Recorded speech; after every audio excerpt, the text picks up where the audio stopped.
Ողջույն իմ շատ սիրելի հետևորդներ,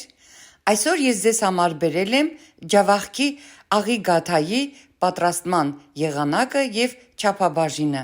այն շատ համեղ է և անչափ հեշտ պատրաստվող։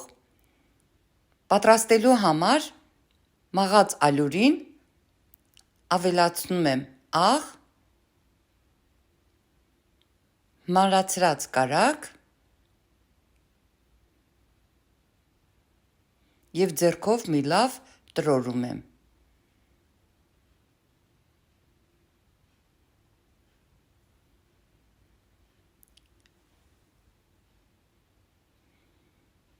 Տրորում եմ այնքան, մինչև ստացվի նման տիպի զանգված։ Սոդան ավելացնում եմ յոգուրտի կամ մածունի վրա, չափաբաժինները գրված կլինի նկարագրության բաժնում, խառնում եմ մի լավ, ավելացնում մեր ալյուրով մասսային։ Ձուն եմ ավելացնում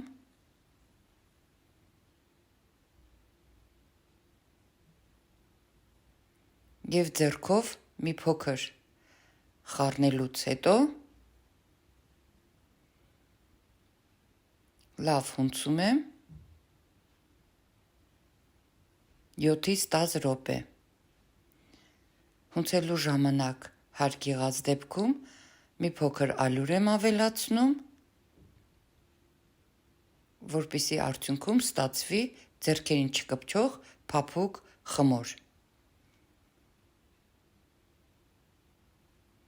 Երբ արդեն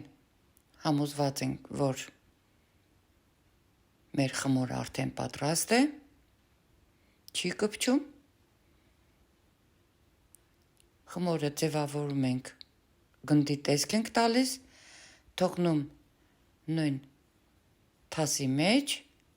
1 ժամ հանգստանա, վրան ծածկում ենք և դնում մի կողմ։ Խորիզը պատրաստելու համար ալյուրը աղով բովում ենք, մինչև ստանանք նման գույն։ Ավելացնում ենք հալած յուղ և թույլ կրակի վրա նորից խառնում ենք։ Խառնելուց հետո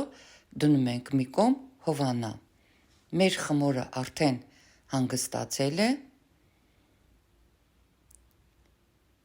պետք է արդեն մասերի բաժանենք։ Ես բաժանել եմ 4 մասերի, կարող եք, որպեսզի մեծ գաթաներ ստանաք, տրամագիծը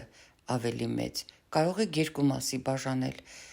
Ես բաժանել եմ 4 մասի և խմորը գնդել եմ, գնդիկները դրել եմ մի կողմ, մինչև խորիզը հովանա։ Մեր խորիզը հովացել է, արդեն պետք է մեր գաթան պատրաստենք, ձևավորենք։ Խմորը բացում եմ հնարավորինս բարակ ու մեծ, աչքաչափով խորիզը բաժանում եմ 4 մասի,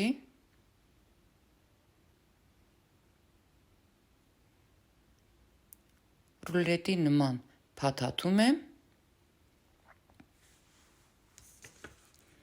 Այս գաթայի համի յուրահատուկ լինելը պայմանավորված է խորիզով, որը պատրաստվում է բված ալյուրը, աղով և հալած յուղով։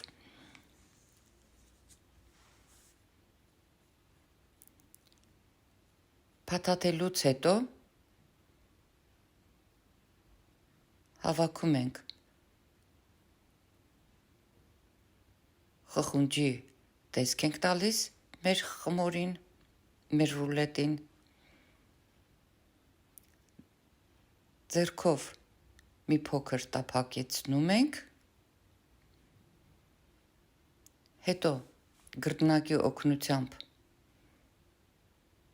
բացում ենք Ձու ենք կաթո բացածկսում, պատառաքաղով ձևավորում, ես ձևավորել եմ այսպես ու դնում ենք թխելու։ Թխել եմ 180 աստիճան։ Նայեք ինչպիսի գեղեցիկ, հրաշք, կարմրաթուր գաթաներ եմ ստացել։ Աղի գաթա նշանակում է առանց քաղցր, որը հին ժամանակներում մատուցել են մեղրով, մուրաբաներով, իսկ աղը ըստ ցանկության։ Նայեք ինչպիսի կտրված ժամանակ ինչպիսի տեսք ունի մեր այս հրաշք գաթաները, որպեսզի համոզվեք, թե որքան համեղ է, պետք է պատրաստեք ինքներդ։ Սիրելիներս, գրեք ձեր կարծիքները, թե ինչպես ստացվեց ձեզ մոտ։